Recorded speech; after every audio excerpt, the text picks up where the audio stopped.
torej pozdravne besede od Mojce Šoren, tudi če bo kakšen željski spol vmes, se ve zakaj, ni to moja beseda. Leta 2006 smo na Inštitutu za novejšo zgodovino v Ljubljani pripravili program raziskovalne infrastrukture, katerega osnovni cilj je bil oblikovanje raziskovalnega spletnega portala digitaliziranih in digitalnih zgodovinskih in zgodovinopisnih vsebin. Inštitutska pobuda je bila dobro sprejeta tudi zato, ker nas je pri delu poleg potreb raziskovalcev oziroma potencialnih uporabnikov vodila želja, da bi s prenosom čim več starejših in sodobnih gradiv v novo medijsko in tehnološko obliko, s katero se bodo lahko seznanili naši potomci, poskrbeli za razbremenitev, pa tudi razširitev in podaljšanje relevanc danes še fizično dostopnega gradiva. Z načrtnim sodelovanjem z različnimi inštitucijami in posamezniki, ki se ukvarjajo z zgodovino, smo začeli oblikovati servis o slovenskem zgodovinopisju in zanj. Konec leta 2008 je zaživel dvojezični, to je slovensko-angleški spletni portal slovenskega zgodovinopisja, poimenovan Zgodovina Slovenije History. Na portalu so bili najprej dostopni dve zgodovinske reviji, nekaj starejših učbenikov in uradni listi. Potem smo pa seveda z leti to kar res razširili. Tisti, ki mogoče tega ne poznate, je zadeva razporejena čisto po klasičnem, rečemo zgodovinopisnem razumevanju gradiva, tudi se to najprej viri, ki so arhivski, pa različni tiskani viri in slikovni, potem literatura, ki so monografije, rokopisi, publikacije serijske, potem so pa razne bolj specializirane variante, ki jih še pri nas uporabljamo. Tukaj zgodovina in šoli, digitalna humanistika, zgodovinarski indes citiranosti, pa prireditve, pa povezave so pa še tudi posebej predstavljene. Danes, 5 let kasneje, pa je na portalu dostopen relativno širok nabor verificiranih vsebin, ki nudijo podporo ne samo zgodovinarjem in raziskovalcem, temveč tudi arhivistom, muzealcem, šolnikom, študentom, pa tudi vsem tisti, ki jih to področje zanima zgolj ljubiteljsko. Portal History je razdeljen v sklope, ki prezentirajo arhivsko in muzejsko gradivo, tiskane vire, baze podatkov, serijske publikacije, monografije, razne dogodke in še mnogo drugega. To je tisto, kar sem ravno pokazal. Leta 2010 inštitut začel sodelovati z Zgodovinskim arhivom Ljubljana, ki je predlagal, da bi zaradi bolj zmogljive infrastrukture na History objavili popis prebivalstva Ljubljane z leta 1830, pravi konstitucijske tabele med leti 1830 v 1857, ki so se zbirale, ki ga je predtem skeniral arhiv iz svojih materialnih sredstev. Predlog za sodelovanje smo z veseljem sprejeli.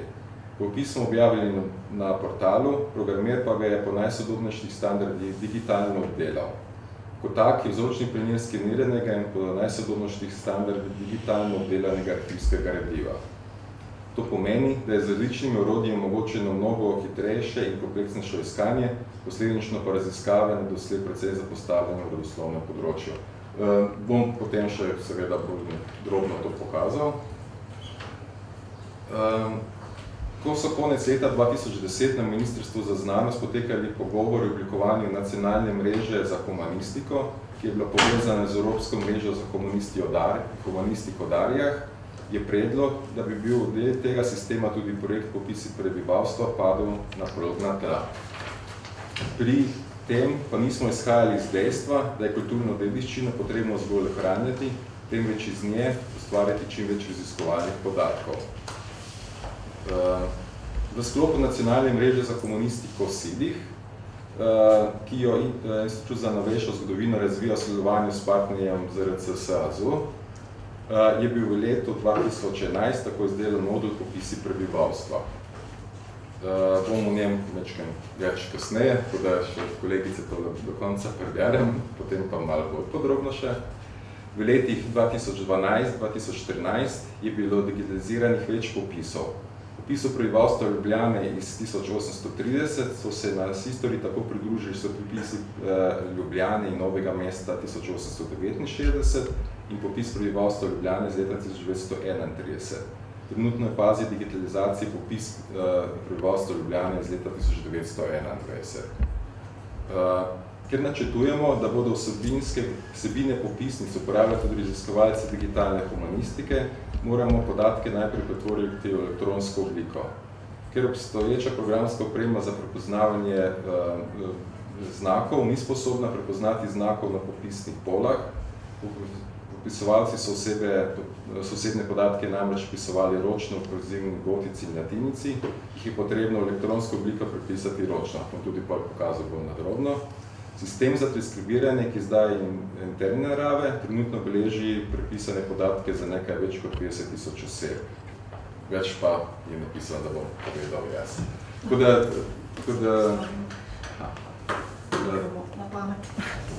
Tako da to so te uvodne besede od vodje raziskovalne skupine Inštitut za novejšo zgodovino Mojce Šoren, ki pravi bila zadnji moment zadržana in se globoko upravičuje, da ni uspela priti z tega, da sem jaz to prebral.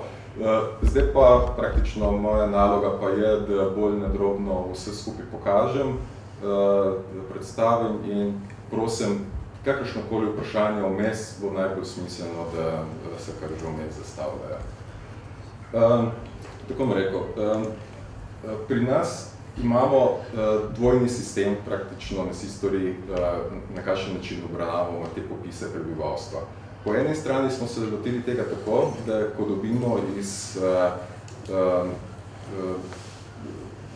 družbe, iz podjetja Mikrografija, ki profesionalno skenirajo te zadeve, oni to skenirajo, hkrati opremljajo z osnovnimi metapodatki, te metapodatke mi dobimo ene XML obliki, te podatke pol pri nas dopolnimo in hkrati te dopolnjene podatke uvozimo v naš sistem na dva različna načina. Najprej predstavim prvega, potem pa še drugega. Prvi način je ta, ki ga uporabljamo tudi pri vseh publikacijah, ki jih objavljamo na Sistori. Ali naj bojo, na primer, monografije, kjer je, malo večjega papira, kjer so navadno samo monografije in je zraven vsemi metapodatki opremljena publikacija in je ponavadi tudi zraven PDF, ki se odpira, zdaj ne bi odpiral, kar bi dolgo časa pač nalagalo. In pri popisih prebivalstva je bilo podobno. Mi smo od Mikrografije dobili popisnice skenirane seveda najprej kot slika v JPEG obliki, iz katerega so se pa naredili tudi PDF-ji. In te PDF-je, kjer je en PDF popisnica za eno hišo, smo naložili kot samostojno publikacijo na Sistori. In tako se, na primer, samo preprosto pogleda viri, so arhivski viri, seveda to po naši zgodovinarski logiki, arhivski viri, ki so iz zgodovinskega arhiva Ljubljana, se pravi zgodovinski arhiv Ljubljana, kjer so potem tukaj popisi prebivalstva Slovenije 1830-1931. Naslov je pač iz tega takšen, ker predvidevamo, da bomo, se pravi, da bomo objavili popise prebivalstva Ljubljane, konskripcijske pole, ki so že od 1830 do 57, to je že objavljeno. Čim prej bomo objavili tudi z 1857, ki ga imajo v zgodovinskem arhivu Ljubljana tudi že skenirano in že praktično v večjem delu tudi transkribiranega in prepisanega, se pravi, tem probilu se bo tudi že prepisane podatke vozilo v Sistori. Hkrati pa potem pridejo drugi. Potem so naredili krajši preskok in smo se najprej lotili najbolj zanimivega tudi z širšo publiko zadnjega popisa, ki ga je zaradi občutljivih osebnih podatkov mogoče prosto objaviti. To je popis prebivalstva Ljubljane iz leta 1931. Ta je tudi že v celoti objavljen. Ko sem rekel, smo pa začeli zdaj popis prebivalstva Ljubljane iz 1921, potem pa so za vsakih 10 let nazaj Pozabil sem še tudi popis prebivalstva Ljubljane 1869, imamo že v celoti objavljen. To se pa pogleda nekako tako. Mi smo rekli, da bomo sledili pri objavljanju teh PDF-jev tej logiki, ki jo imajo arhivi in pomeni, da so v tej mapi praktično ta mapa pomeni isto kot fascikel, kjer je vsaka škatla, vsaka takala mapa tudi svoja škatla, kjer so to. Praktično zadeva je ista, kot če bi pogledali, ista logika urejena, kot če bi šli v arhiv in to gradivo naročili v fizični obliki. In z tega stališča so tukaj vse te arhivske signature, ki so in se lepo tukaj pa vidi te leta.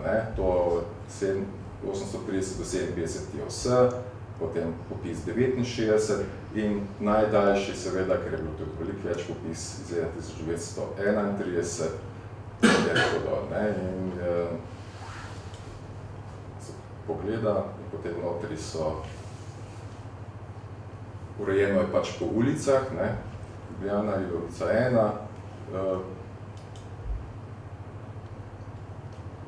podatki o vsaki hiši so relativno standardizirani, avtorske pravice zraven, krajši opisi in podobno, in ko se naloži,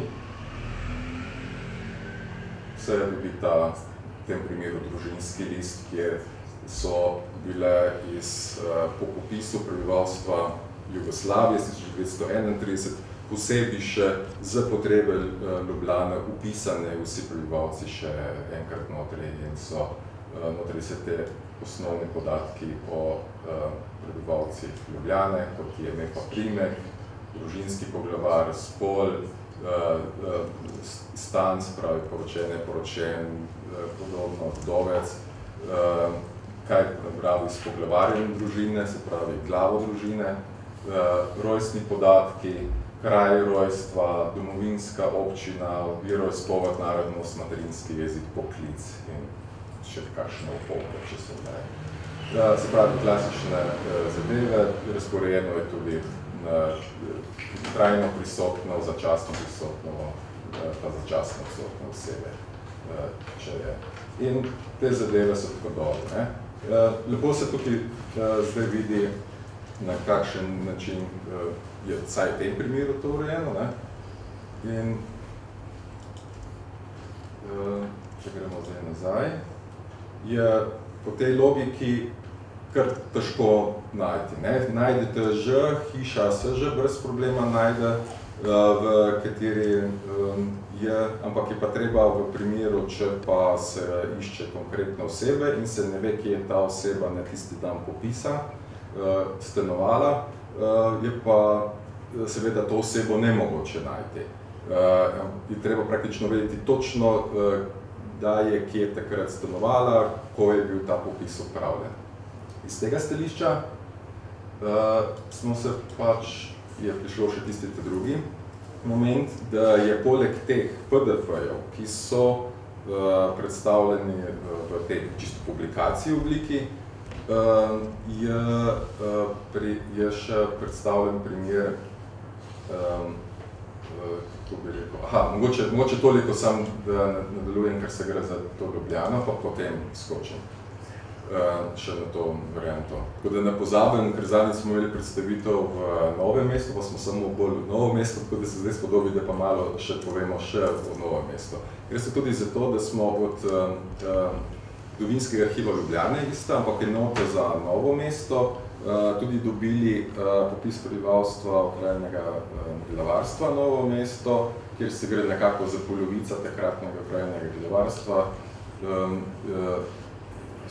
je predstavljeno in iz leta 1869 in kolegi iz Novega mesta so tudi že preden smo se to dogovorili, prepisali približno 12.000 oseb, kar je nekako okoli 1/3 predvidnega prebivalstva, ki ne bi bilo na teh popisnicah.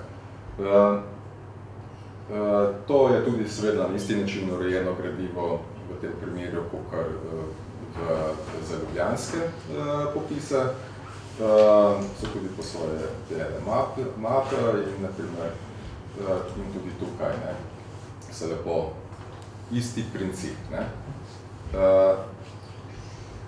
Bom mogoče več vmes predstavljal glih ravno primer tele Kandije, to je zdajšnjega predmestja Novega mesta, ki je zdaj trenutno čisto do konca prepisana, ni več kaj za prepisovati, ker vsi podatki so prepisani in dokončno urejeno, tako da se lepo vidijo te razlike, na kakšen način kaj funkcionira.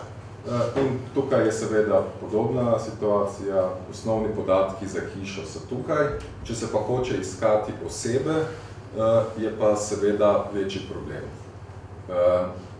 In iz tega stališča, če se gremo nazaj, opisi prebivalstva Ljubljane, smo glih ravno iz tega stališča naredili tako, da smo probamo narediti še različna pomagala. En primer smo tako na kakšne navigacije po popisih prebivalstva, ne se pogledajo, je glih ravno za to Novo mesto, ker je za Ljubljano se približno ve, kje so, morate približno ulice vedi, za Novo mesto je pa malo bolj problematično, ker so te kraji pa vasi, so zelo raznolike, so nekatere vasice, ki imajo zdaj mogoče po par hiš, pa tudi takrat jih niso imeli več kot par hiš, pa imajo posebno, pa so bili posebej popisane in podobno. Z tega stališča se tukaj izdelal eden zemljevid, kjer se lažje dostopajo do teh, kaj so že popisnih pol v PDF obliki. Je čisto preprosto deluje, se naloži, pa se gre tak in da, no to je seveda pri Novem mestu seveda, ne, evo, ta Kandija, pa hiša Kandija 11 in da potem točno ta hiša Kandija 11 potem odpre. Na ta način se veliko lažje najde, če se išče določeni kraj, ki je bil prepisan ali ne. Se tudi lepo vidi, kaj je bilo bolj prepisano, kaj je bilo gradivo, ki se je ohranilo. Naprimer, občina Prečna se je tukaj ohranila zelo, pa Bela cerkev, pardon, vmes so Lukne, Trebnje je zelo dobro ohranjeno, potem so te konci dol, ki so bili tudi kočevski Nemci dol, so tudi zelo dobro ohranjeno gradivo in podobno. Tako da tisti, ki bo iskal, ne si najprej gre preko tega zemljevida, da bo dobil lažje predstavo, kaj je sploh dostopno, kaj ne. Ker če bi šlo samo gledati tisti menijski sistem, je seveda zemljevid veliko bolj tisti, ki je prijazen, čem pa hitreje dosegljiv. Drugi primer teh pomožnih orodij je naprimer popis prebivalstva Ljubljane 1830, 57, to so te konskripcijske tabele, ki je bil že tudi takrat omenjen na začetku kolegične predstavitve, ko smo skupaj tudi začeli, je bila pa situacija takšna. Takrat obstajalo so že v 30 letih arhivisti, 30 let 20. stoletja arhivisti v Zgodovinskem arhivu Ljubljana naredili indekse za vse osebe, ki se pojavljajo v tem popisu z osnovnimi podatki, oseba pa kje je bivala. Tako da ta indeks je skeniran analogni indeks je objavljen tukaj. Ne bi ga zdaj odpiral, ker je velika datoteka, zelo velika. Je pa tukaj narejena ena posebna tabela tistih originalnih podatkov. Kasneje so bili te podatki, bomo rekazali, še dopolnjeni, ampak tukaj je pa tabela dobesedno teh originalnih podatkov in se lahko to zadevo mečkim pa laže človek pregleduje. Gre se za to, da lahko iščeš notri, pa filtriraš, pa ti najde pa vse Andrease, naprimer, sploh te filtri so zelo pomembni. lahko gor pa dole sporediš in podobno. Ne. Seveda ista situacija, če klikneš sem, te vrže spet na tisti PDF, kjer pa so te osebe notri zabeležene. Se pravi, če bi kdo iskal dobesedno Andreas Citererja, bi v Kapucinsko predmestje, pa 43, se klikne, Kapucinsko predmestje 43 in ko se to odpre, ta PDF je notri tudi se lahko preveri. Če so seveda arhivarji takrat v 30 letih to pravilno naredili, ker so vmes možne tudi napake, ampak so zelo redke napake. Tukaj spet ta PDF, kjer ga majčken je nalaga, na žalost, ampak smo probili ohraniti čim bolj takšno boljšo resolucijo, ki bi bila. Je pa tukaj seveda več teh opisnih in bi se to moglo posebno poiskati. Alois Citerer, nekje pa še dol Andreas Evo. In to je ta oseba, ki je notri prepisana in se pa leka še pol več teh ostalih podatkov pogleda. To je to. Zdaj pa. To so ta osnovna pomagala, ki jih mislimo še razširjati, ko bomo dobili še informacije geografske za posamezne ljubljanske ulice stale, pa bo to stavljeno v baze, bo še to za ulice ljubljanske tudi predstavljene in podobno. Večja zadeva, pa gremo na tisto povezavo z ostalim delom, so pa iskalnik popisih prebivalstva. Ta iskalnik pa deluje v povezavi z nekim našim drugim modelom, ki ga bom nekaj bolj kasneje podrobneje predstavil, pa seveda, če so vprašanja še bolj nadrobno ali manj. Je pa situacija takšna, da je bilo seveda vse te osebe, ki so se notri nahajali, jih je potrebno prepisati, drugače ne gre. Optično prepoznavanje rokopisov v teh primerih še ne deluje tako, da bi bilo to mogoče kakor pritiskanje v besedih to prepoznati, se pravi, zdaj je v roka še vedno tisto najbolj zanesljivo. Kako bo čez 20 let, bomo videli, takrat bo verjetno že veliko boljše, ampak zdaj trenutno je seveda se treba to ročno prepisati. In iskalnik je narejen tako, da išče po vseh prebivalcih, ki jih imamo že prepisane, se pravi teh dobrih 50 000 osebah. Hkrati je pa tako, da glede na to, da so to različni popisi in so vsak popis je bil malo drugačen od prejšnjega, glede variabel, katere se je prepisovalo, smo dali iskanje po tistih variablah, katere so skupne za vse popise.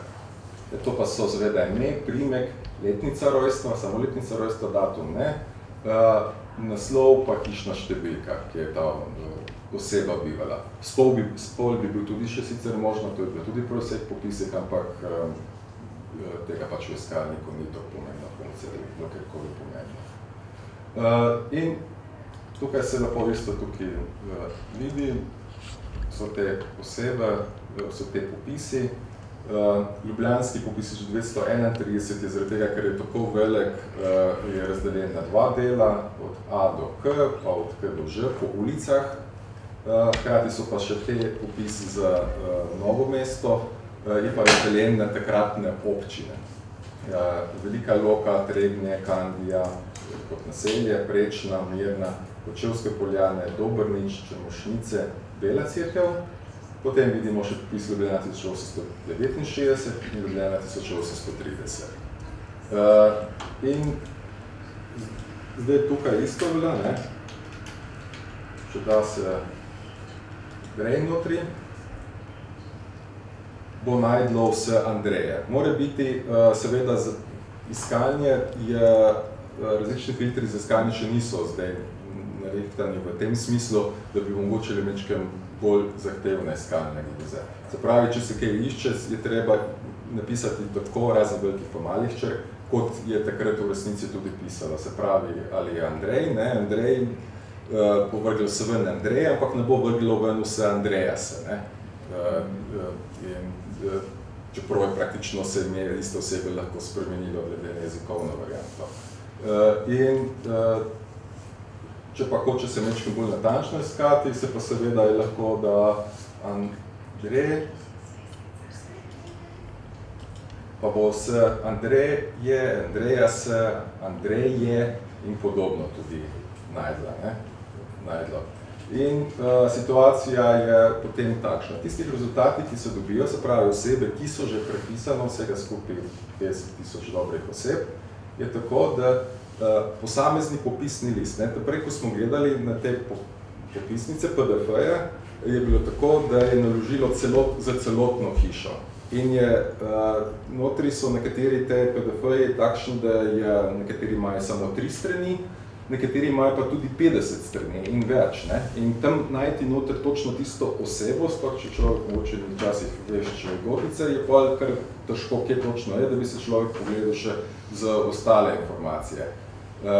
Iz tega stališča je tukaj narejeno točno na tisto naloži in se bo naložila točno tista list, tisti list, samo ta list je pa slika, se tukaj vidi, kjer je ta oseba notri omenjena. Če se več ne vidim, kaj sem dal jaz. Andreja Vodušek, Andreja. In je tukaj ta oseba. Se tako kaj boljše vidi, verjetno. Se ne vem, kako bi se kaj... Kako se sploh vidi, no? To je zdaj vprašanje. Klikni gor, da poveš, da imaš orodje lupo. Kjero? Klikni na sliko, da povečaš. Ne, vse sem tukaj, vse gre.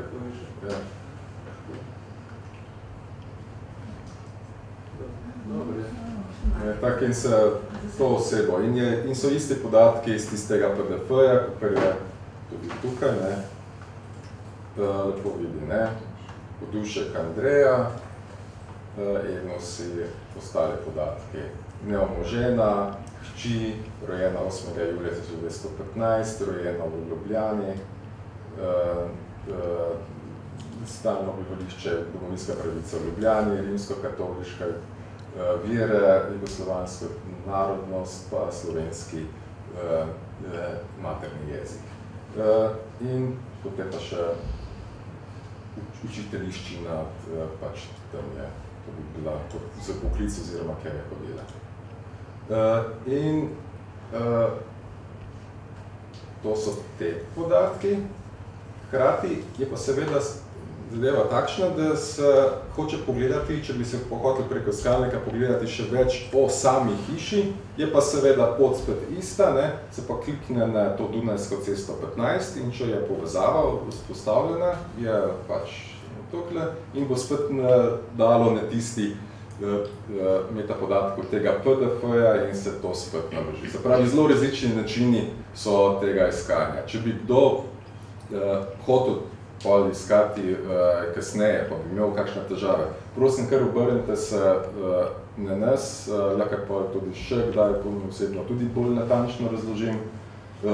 Je pa čisto tak, da če se ne ve komu kaj pisati, tukaj ima vedno sistoritev mnenja, pišite nam in na to zadevo se bo na sistori pisal, pa se bo že to pismo prišlo do mene, pa mi že potem odgovoril. Toliko še o tem. Zdaj pa mogoče o teh situacijah, kaj to pomeni, ko smo se spravili vse te osebe prepisovati.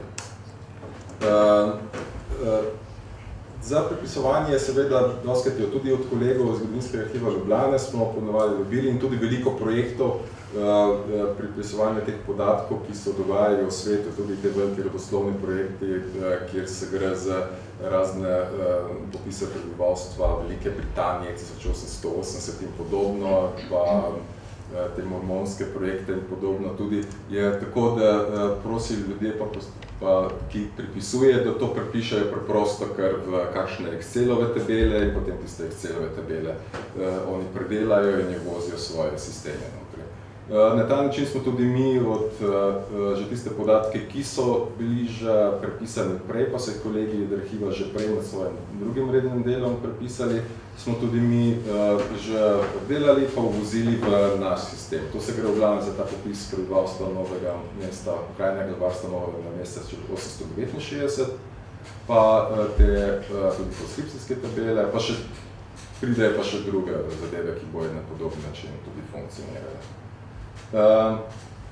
Ampak ta način prepisovanja je včasih malo sitn, zoperen, moraš gledati slikov na eni zadevi, moraš Excel na drugi strani odprt, spostavljen povezav je zelo teže, lažje, če se v kakšen Microsoft Access prepisuje, pa kitašnjega pa tega ljudje niso toliko vajeni in podobno. Iz tega stališča smo se odločili pa naredili tudi neki orodje prav za prepisovanje podatkov. Je pa tak, da je to orodje dostopno, zdaj ga bomo počasi odprli, do zdaj smo ga sami preizkušali, pa sami tudi to zadevo prepisovali. Je pa tako, da je to, tako da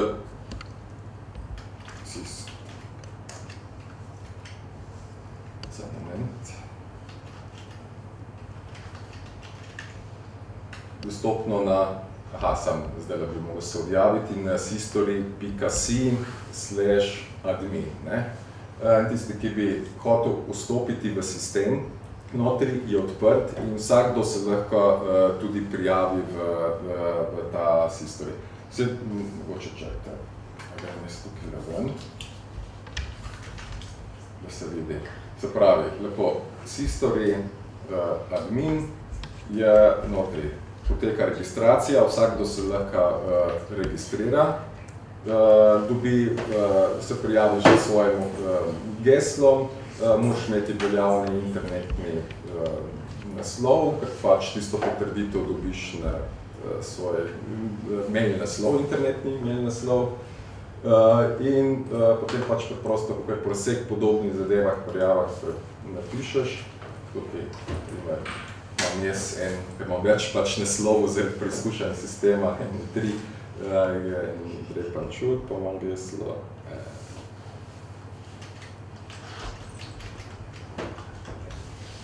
Je treba še tolo šifro razvozlati, kot po vseh drugih.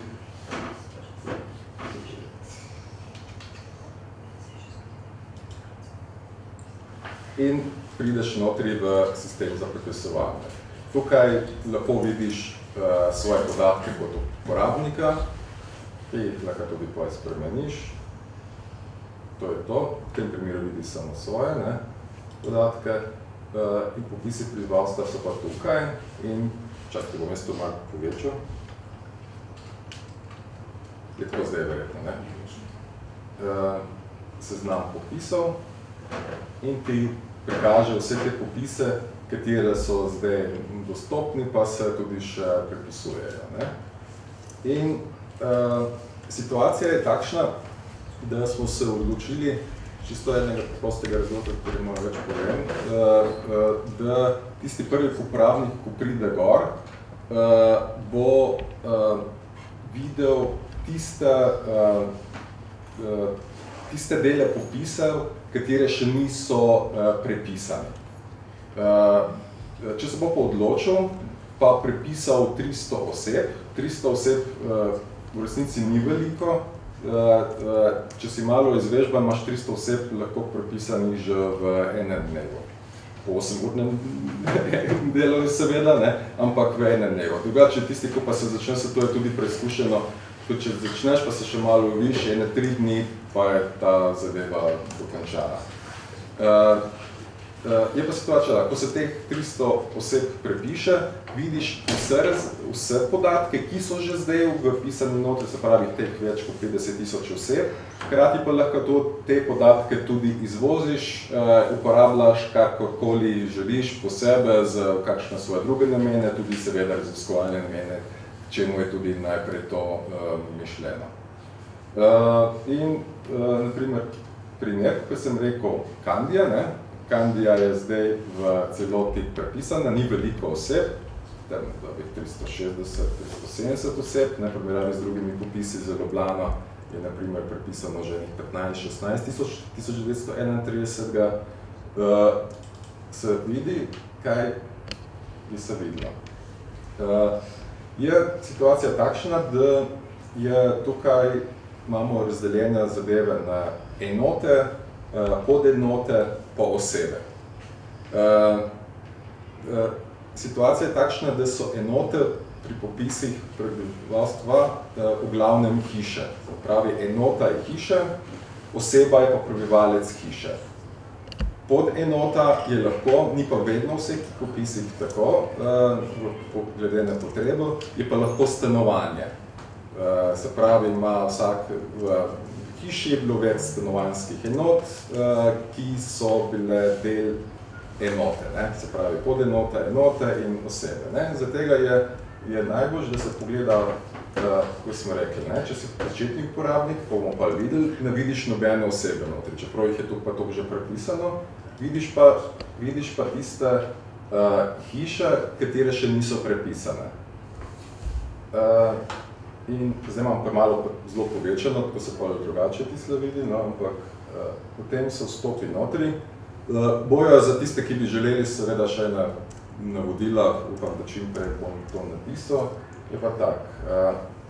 Tukaj so te podatki, ki smo jih dobili, pa so uvozeni in se vidi, zakaj te hiše niso prepisane prebivalcev, ker so preprosto bile prazne. Prazne, lastnik, in se pravi, nobenega prebivalca v teh hišah ni, ampak tak za primer, da se pogleda, kaj je, se odpre hišo, se pravi podatke v tej hiši, hoteli, in se dobi tukaj za popisovanje enot. Zdaj pa mogo jaz tole zmanjšati, ker drugače se slike ne bo videlo. Je dobro, če se to gleda, da imate čim večji ekran. Večji ekran lažje je. Ne? Jaz sem to sicer že tudi na svojem malem prenosniku delal, ko ima takšen ekran, tudi gre, ampak je boljše, bolj pregledno je vse tukaj. Ne? In se najprej odpre obrazec za prepisovanje podatkov o hiši. Se pravi, kdo je lastnik. Tukaj v tem primeru bi tudi je imela hiša tudi na zadnji strani z živino določeno varianto. Te podatki so večinoma, glavni osnovni podatki so večinoma že avtomatično na začetku kreirani, po uvoženi noter sistem, to mi naredimo. In to je to. Po drugi strani je pa tukaj, da se kazuje, so pa te različne popisnice. Ne? Bomo šli pa na drugi primer, že prav naprednega uporabnika z vsemi podatki. Je pa praktično tako, da se tukaj vidi ta popisni list. Zraven je ravno z tega stališča, ker imajo ljudje zelo različne ekrane, dodano tudi ta večja lupa, ki se lahko zveča, še večja, da vidiš še čisto male variante ali pa to in je zelo uporabno odvisno, kakor se je kdo navadi. Ne? Če pa je pač nočeš, še daš pa lahko tudi stran in povečaš pač s tem po želji, ampak ta zadeva se seveda povečuje samo tako, da je od tega roba do dol drugačne gre. Ne?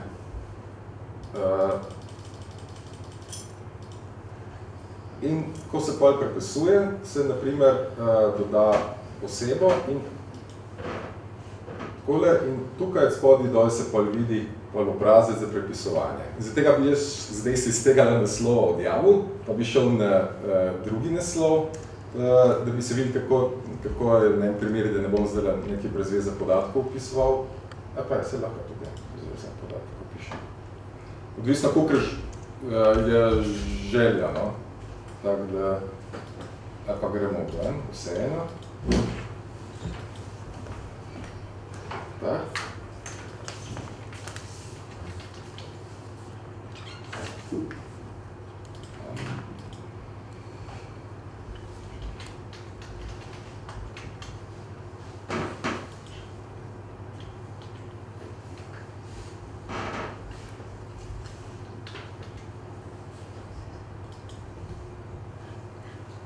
Ja. Tako se pa vidijo zdaj, v tem primeru se pa zdaj vidijo vsi podatki tega popisa, ki so že upisani notri. Pa gremo zdaj spet nazaj na Candijo. Prednji uporabnik je nekdo, ki je recimo že upisal 300. Točno tako, ja. Ja, in pa ima pač širši dostop do vseh teh podatkov. Ja, ja.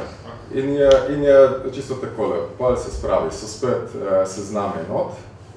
In zdaj pri naprednem uporabniku je zraven tole, ne? Se vidi, lepo je Excelova tabela, lepo izložiš lahko vse podatke o enotah iz tega popisa v Excel. Isto velja za osebe, isto velja tako. Je zraven tukaj še izvoz v XML. Izvoz v XML pomeni ta varianta, da je mogoče vse podatke, ki so v bazi v tem popisu, uvoziti v eno enotno datoteki. To pa je pomembno iz predvsem enega razloga. Ker smo pač predvidevali, da bo sistem odprt in v odprtem sistemu seveda ni mogoča 100% kontrola, ne? Tistega, ki jo opisuje, je vedno lahko se prihaja do različnih napak in bojo podobno, kot na primer v sistemu Wikipedija, ne? Ljudje lahko popravljajo opise enega od drugega, ne? In te popisi so beleženi, se pravi, vsak opis, ki je zabeležen v sistem, nikoli ni izbrisan, ampak se ga povozi z drugim opisom, hkrati pa lahko seveda nazaj, podobno kot v Wikipediji, greš, aha, to je bil pa napačno opisano, gremo eno stopno nazaj, v tisti opis, ki je bil pravilno prepisan, pa je situacija spet nazaj, ne? In vsa ta zgodovina brisov pa prebrisov je shranjena tem v enem velikem XML dokumentu, tako da je vedno možna še dodatna kontrola. Seveda tudi je možna kontrola osebe, ki je to naredila, ne, ker se gre preko uporabniškega imena. In tukaj z rumeno, če gremo zdaj naprej, tukaj z rumene so označene hiše, katerih je nekdo že kaj prepisoval.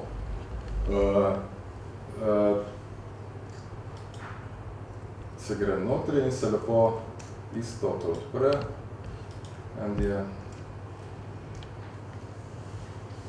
Opis in tukaj se lepo vidijo te prebivalci, ki so bili že prepisani, Kastelič Marija. In smo videli, ne, so tukaj ta. Ne? In je zadeva je zelo pri prepisovanju, se pravi, gre zelo hitro. Ne? Ali hočeš, da je takole, da je vidno, pa pogledaš na teli, preko lupe, ali daš lupe stran, pa tiste osnovne podatke si pač povečaš. Je tudi tak narejeno, da lahko seveda si pač podčrtaš, ne, tiste osebo popisuješ, če jih je velik in podobno. In je. Ta ekran se vedno tudi prilagodi širini zaslona, tako da če pa povečamo, ne, se bo spet, ne, in se bo seveda tole še dodatno povečal, ne, in se pač prerasporeditev teh polj za opisovanje, ne. Ali zmanjša, ne, pač po želji, se seveda tudi spet zmanjšajo ta polja. Je pa zadeva pomembna ima pa tudi enih seveda enih par drugih osnovnih pravil. Prvo osnovno pravilo je, da se prepisuje točno tako, kot je zapisano notri. Praktično smo rekli, da kar je to osnova. To ne pomeni, da bo te popisi niso končni izdelek. To so surovi umestni izdelek, ko so podatki prepisani v obliki, v kateri so originalno nahajajo v dokumentih, potem pa jih raziskovalec izvozi in jih mora potem sam interpretirati te podatke in jih sam poenotiti.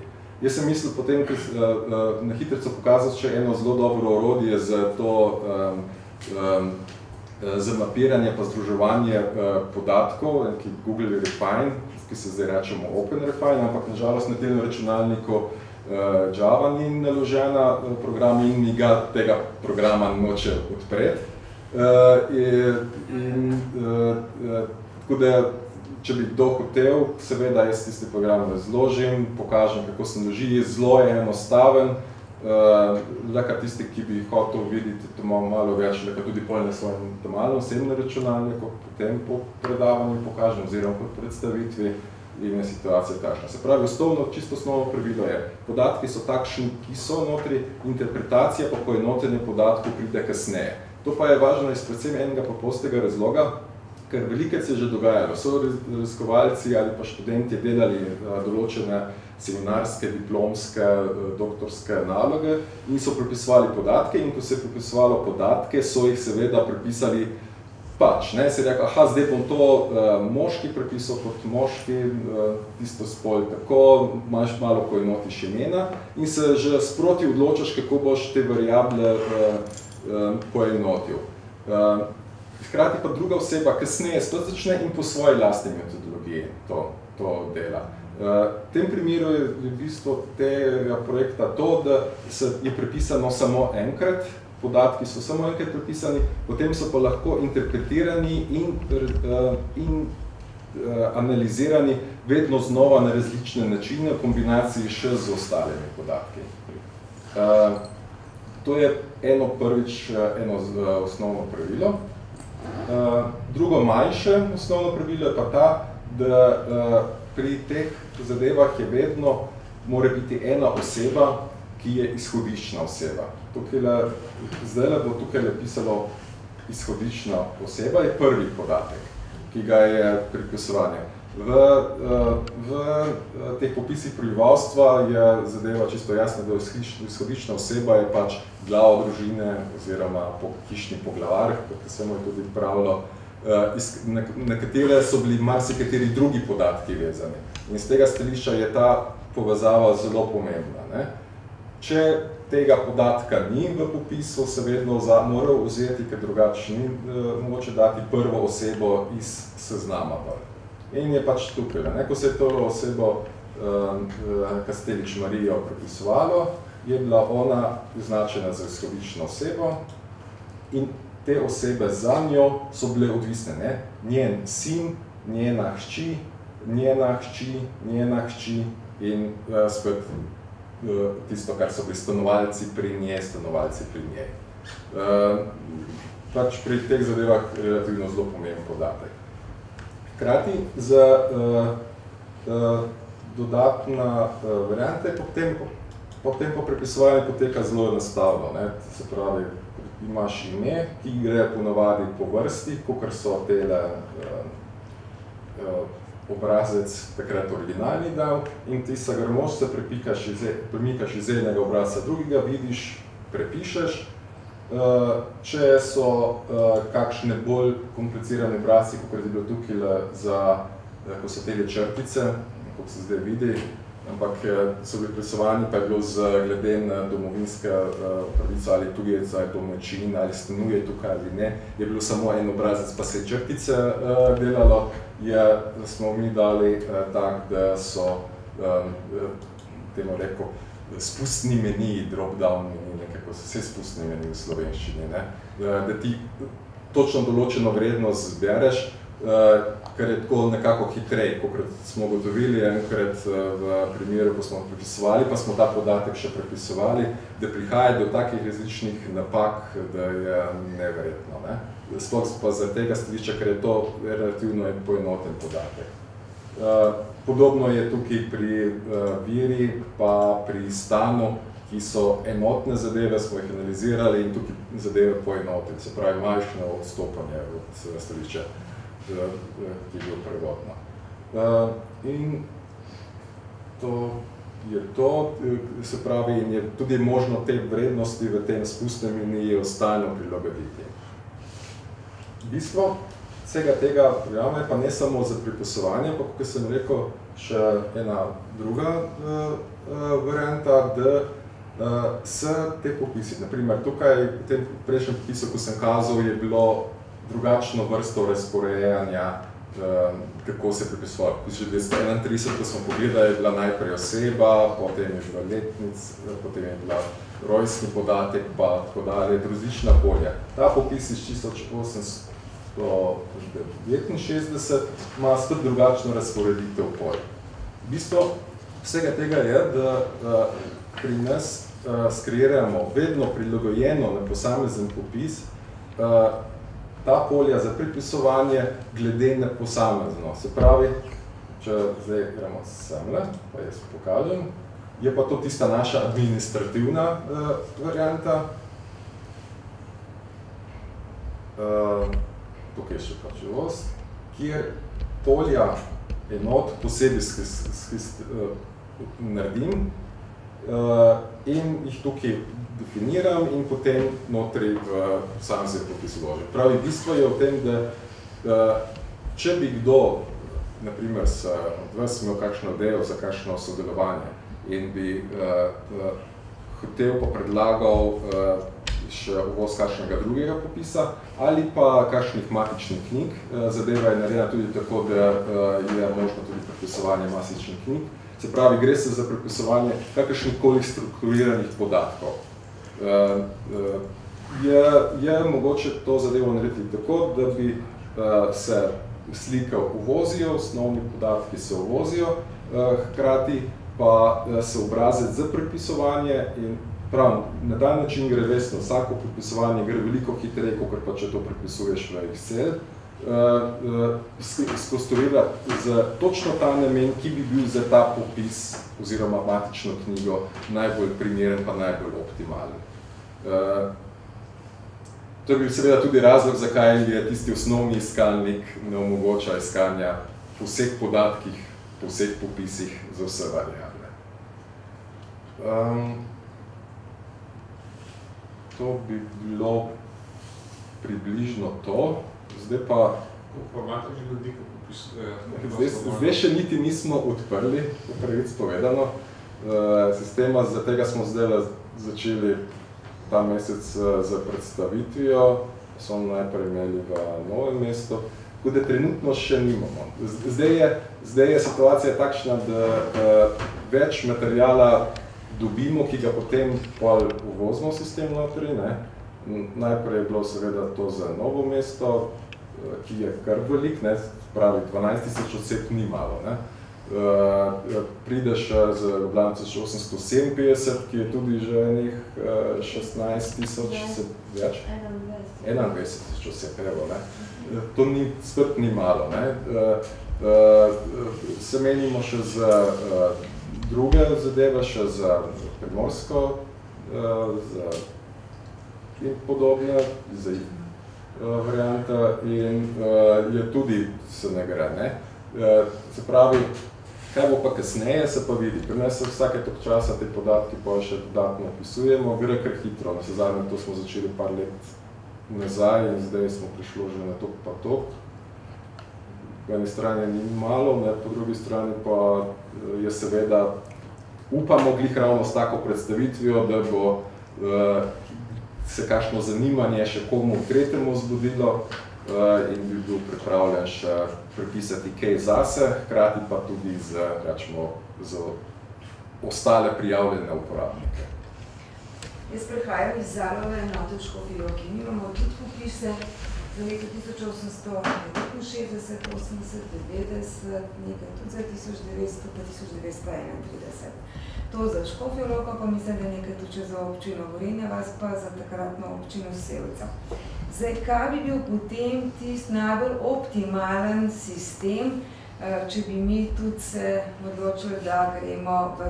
To se pravi, če sem prav razumela, najprej je treba vse gradivo poskenirati, potem pa gremo kar direktno lahko preko te vaše šablone, da se noter upisujejo, da ne delamo nekih dvojnih evidenc.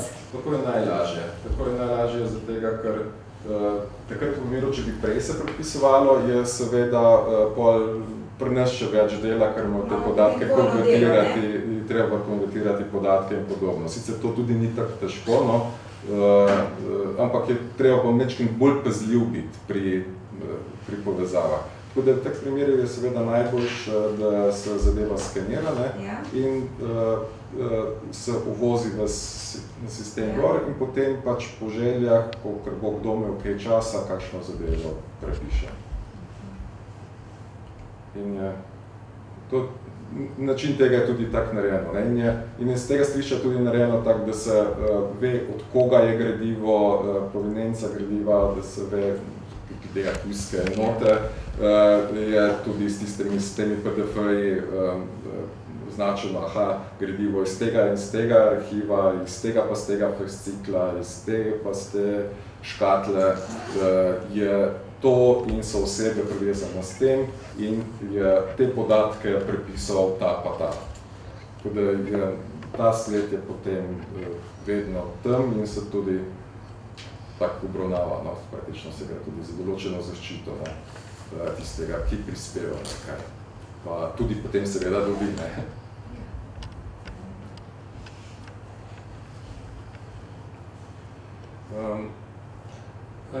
Planirate še kakšna dodatna analitična orodja, recimo proizvedbe, koliko je praznih hiš bilo po naseljih ali pa take?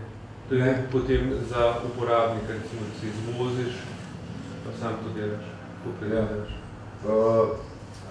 Ja, to bi sicer bilo se zelo na hitro dalo narediti, ampak zdaj še nismo videli nobenega potrebe po tem. Število uporabnikov, kolikor je bilo, bi bilo to sicer zanimivo, ampak do zdaj ni bilo še potrebe. Vidim pa, da bi bilo se dalo to zelo enostavno eno analitično varianto narediti skupaj še s povezavami. Cela vrsta podatkov, ki ostajajo notri, potem treba, kot jaz razumem, izvažati ven, pa potem sam s tem operiraš. Jaz sem hotel to pokazati na tistem orodju, ki je iz tega sličalo tudi to preizkušeno sistem s to Candijo. Naprimer, to pa lahko pokažem, tebe.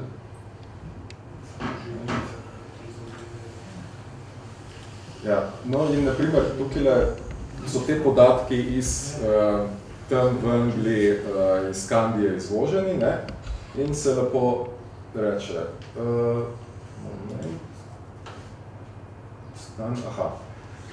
to so spet eno tako tabelo, ki je takle, kar malo si predstaviš, pa urediš, glede na to, da je zelo velik tukaj je zelo veliko raznih variabel, teh stolpcev, je tako narejeno, da so nekateri stolpci skriti, nekateri so pa prikazani. In če se na primer pogleda za tele, gremo mogoče samo za poklic pogledati, pa ste dano stran. Poklic. Tak. Se tako lepo vidi. Ko se podatki prepišajo, so najprej v nemščini, tukaj v večini primerih in je advokatski vir, etc.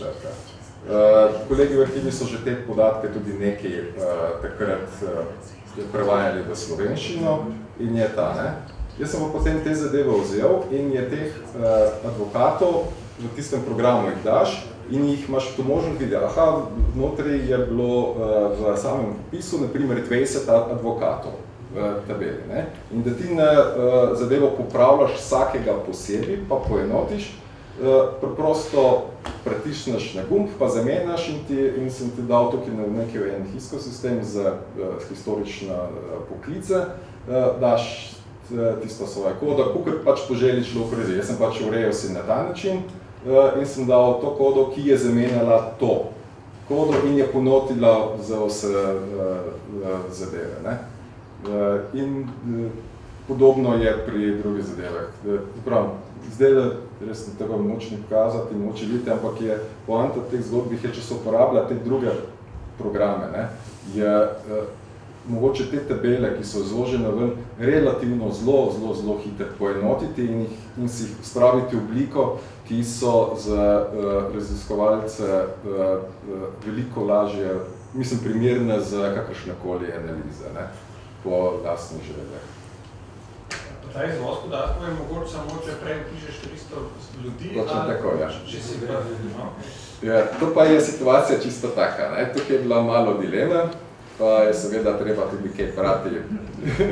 Pa sem malo bral, kaj se dogaja kje druge v podobnih projektih in je situacija takšna, ne. Pri takih projektih, kakor so crowdsourcing, tudi delno, ne, temeljijo, kako se že odreče v slovenščini temu, množičenje, nekaj takšnega, en slovenski izraz so zdaj najdli,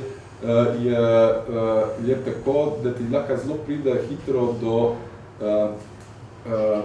ene nevarnosti, da če bi bilo odprto prosto in bi ljudje lahko brez kakršnega koli prispevka prispevali notri, hkrati bi pa vsi lahko tudi ven jemali, prideš do nevarnosti, da bi se ljudem začelo zdeti to premalo vredno, da bi lahko prispevali, ker bi prišli tisti prosti ribiči, tisti lepi izraz, ki bi samo prišli, vzeli, pa nič zraven dali. In tukaj se gre tista. Po drugi strani pa treba paziti, da je ta meja relativno ne previsoko postavljena, ker drugače pa tudi ni interesa pretirano. Z tega stališča se je zdaj dalo 300, ta meja se vedno lahko spusti gor ali pa dol, kar je pač odločitev, zdaj je pač 300, in kot sem rekel, 300 oseb ni veliko. Na kakšen način v računalnik ve, da se ti 300 oseb noter opisajo, potem dobiš neko kodo ali kako? Ja, ker se pač moraš prijaviti najprej notri, v sistem ima zabeleženo, ta uporabnik je 300-krat shranil osebo. Vse to je to, praktično je tako. Potem lahko začneš uporabljati. Ne, potem lahko začneš izvažati stare podatke, ostale. Drugače pa do takrat pa izložiš le samo tistih 299 oseb, ki si jih sam prepisal. Ko pa 300 to osebo prepišeš, pa lahko izložiš ostalih 50,000 oseb.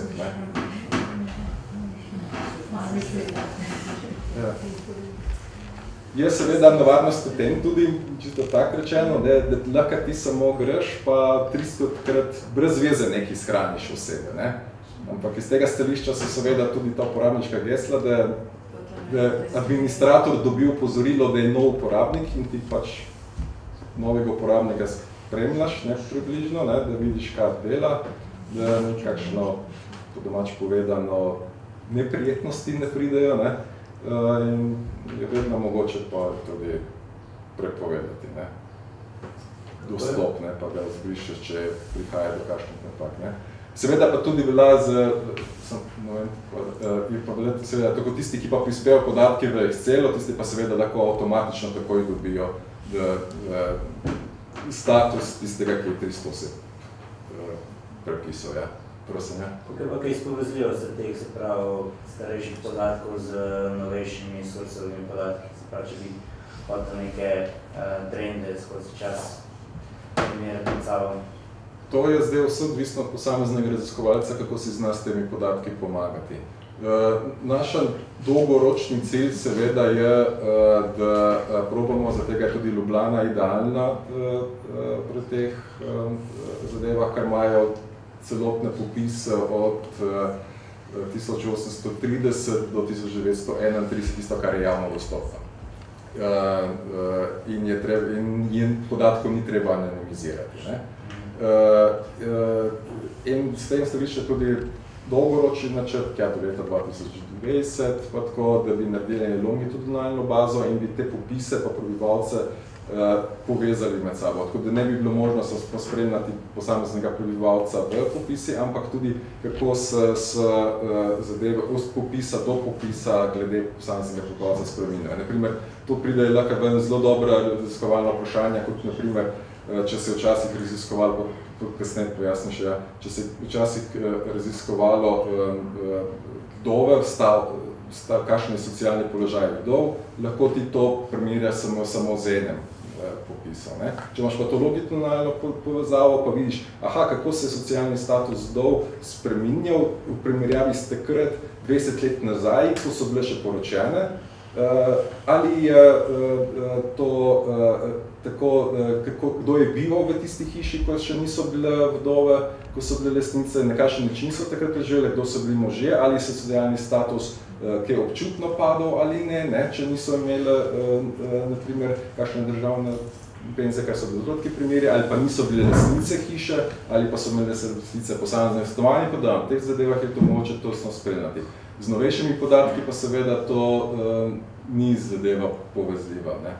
To bi bilo, to je stvar, če posameznemu raziskovalcu seveda uspe dobiti novejše podatke in jih potem poveže, tako kot te medicinci povezujejo podatke iz enih registrov z drugimi, so tudi posebna orodja za to, in povežeš pa podatke s 1931, ki so še tako dostopni z novejšimi podatki, kjer so ljudje še tudi živi sedaj, ne, lahko to narediš. Ampak to je spet stvar raziskovalca posameznega in na kakšen način bo se to uspel urediti te zadeve z sodobnimi viri. Kakšna bo koliko pokritost slovenskega ozemlja z temi podatki? Imate to oceno? Kaj se bo ljubljanski del, pa novomeški, pa... Gre se za to, da je proba se bo pokriti, pa že za Ljubljane je zelo grozno velik, ne glede na to, koliko nas je, ki na tem delamo malo. Je situacija čisto takšna, da je seveda to zelo luknjičasto. Bilo je tako, da so bile te popisnice, originalne popisnice, so se ohranile tisto, kar ponavadi se je obdržalo v posameznih občinah, ki so to izvajali, te popise prebivalstva, ali niso poslali takrat na Dunaj, kasneje v Beograd, ali so same obdržali še kakšne kopije tega in je tega relativno zelo malo. Ampak to velja praktično za celo srednjo Evropo. Situacija tukaj v srednji Evropi je drugačna, tukaj problem je to, da to ni bilo arhivsko gradivo. Ja, jaz sem bral eno raziskav, ko so za avstrijske arhive tudi delali. Z arhivske arhive se je tudi zelo veliko tega ohranilo, več, kot sem si pa mislil, je ohranjenega, ampak je stvar zelo luknjičasta, zelo odvisna od posameznih občin, kako so kaj delali. In je bilo velika navada, da so ravno takrat po prvi svetovni vojni, ko je bila malo kriza, pa je prišlo novo gradivo, pa je manjkalo prostora, so te občine na zelo veliko škartirale glih ravno to gradivo, ki ga je pa seveda zelo veliko. In Ljubljana je eden redkih primerov, poleg na primer še Trsti je dobro ohranjen, neko okolica Gradca je dobro ohranjena, pa še tam, ampak z Slovenijo je pa Ljubljana praktično tisti edinstveni primer, glede na kontinuitete to longitudinalne, zato ker smo se tudi za Ljubljano odločili. Druge pa imaš takšne drobce, kot smo prej slišali za Škofjo Loko, za Novo mesto, ko imajo še druge, kot 69, za Planino, za Kranj, za Idrijo, ne vem, kje še pa... Ja, ampak to so pa te drobci, ki pa niso vedno kontinuiteta, da bi bilo mogoče spremljati za posamezne osebe, za vse variante, no. Tako da je treba to gradivo vedno pa izbrati, pa kombinirati. Je pa zelo pripravljeno to gradivo glih ravno iz stališča kakšnih primerjalnih analiz z ostalimi, ker tudi že delajo raziskovalci kje druge, se tudi te podatke da dobiti za različna manjša nemška mesteca, no, Rostok je tak in tak večjo, ampak Savoni so že dosti pokrito, pa druga različna nemška mesteca, francoska mesteca in podobno, ki je posamezen popis prebivalstva in je kakšnih par tisoč oseb maksimum prepisano, tudi javno objavljeno, pa je to dostopno in potem lahko narediš primerjavo Bele cerkve pa ene vasi v Franciji. Za isti čas, kakšne so kje razlika. Kot te zadeve se pa dajo. Ampak da bi pa tako bilo pokrito, kot je pa naprimer za Veliko Britanijo, pa predvsem za skandinavske države, ki poteka posebej veliki svetovni projekt, to, ko se vidi tistih rodoslovnih teh nadaljevanj, ko ljudje iščejo svoje prednike, ne? Pa te znane zvezde, ko iščejo, gre vedno v ene registre, ki so na internetu, ampak tisti registri so narejeni na podlagi, ker so predvsem za Anglijo zelo sistematično vedno popisane prebivalce upisovali v posebne knjige, osnovne podatke in so potem kasneje vse te osnovne namene, vse te podatke tudi nesli na internet. No. In z tega striča je zdaj tam veliko lažje, ampak se gre tam za posebne knjige in je resno zelo sistematični pripisi so bili takrat, ki so tudi ohranjeni. Ampak to velja v glavnem za Veliko Britanijo, dosti je tudi Združene države, Kanada, pa delno skandinavske države. Drugje v Evropi je pa ta zadeva zelo luknjičasta, kot pri nas. Sem hvala pa še nekaj vprašati. Vemo, da ima Slovensko leposlovno društvo tudi ogromne baze teh podatkov. Pri nas je gospod Havlina že kar velikokrat izslov iz raznih teh popisov. A obstaja kakšna možnost, da se tudi te baze podatkov lahko kako samo izvozijo iz Brothers Keeperja ven, pa se ponucajo, ali je to čist nemogoče, da se recimo da nikoli ne gleda? Te podatki se da seveda vedno. Če je izvoz lahko pri nas, oziroma lahko res pri nas, to zadevo vedno prekonvertira na tako obliko, da je mogoče ne naveziti. Je pa tukaj ena manjša, kako bi rekel, konceptualna nedoslednost z našim projektom. Pri nas se gre za to, da moraš vedno videti skeniran dokument in prepis. In se gre za celota, se pravi, da je preverljiva celota, kjer je in slika in prepis del celote. V teh primerih rodoslovnih se je verjetno zelo malih primerih šlo tako, da bi se celoten dokument prepisovalo, ampak se je iskalo osebe iz različnih, ki so bile strešene pri različnih dokumentih. Tukaj se gre bolj za baze podatkov, ki so originalni analogni dokumenti zelo raztrešeni. Tako da iz tega stališča kakšne povezave tukaj, neposredne povezave ne vidim, so pa seveda vedno možno narediti posredne povezave, kot da je iskanje in tukaj in tam, če bi bilo kakršnekoli kdaj želje. Ampak v tretjem sistemu, ne v tem.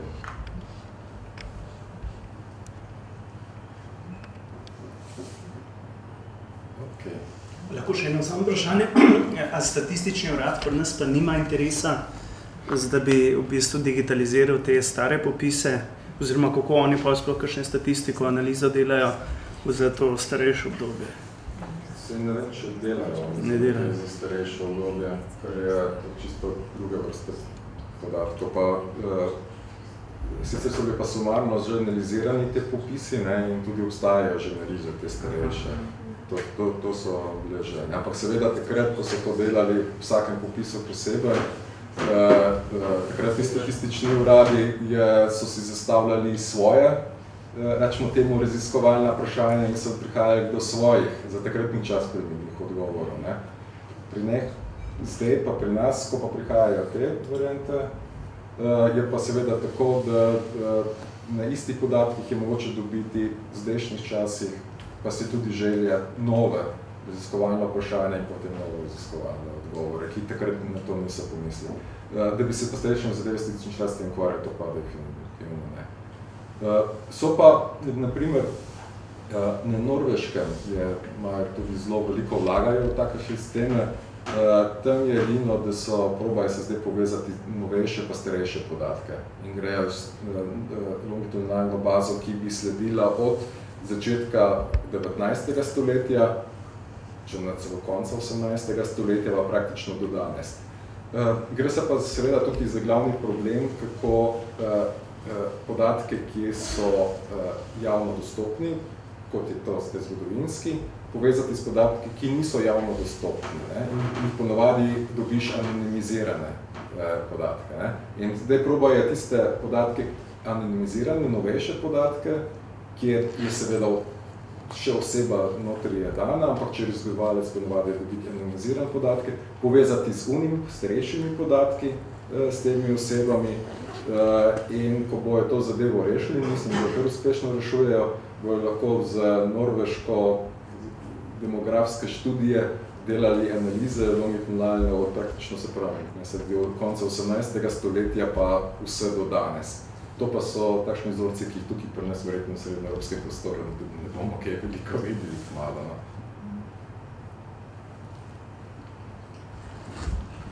Ok. kot sem rekel, če je kakršenkoli ekstra interes, pa kaj podobnega, da je kdo bo kakršno malo zanimanja za karkoli iz tega področja, mail je, na Sistori, prosim, pišite, pa se kličemo, ali pa zdaj, kasneje po telem predstavitvi. Tako da, hvala za pozornost. Hvala.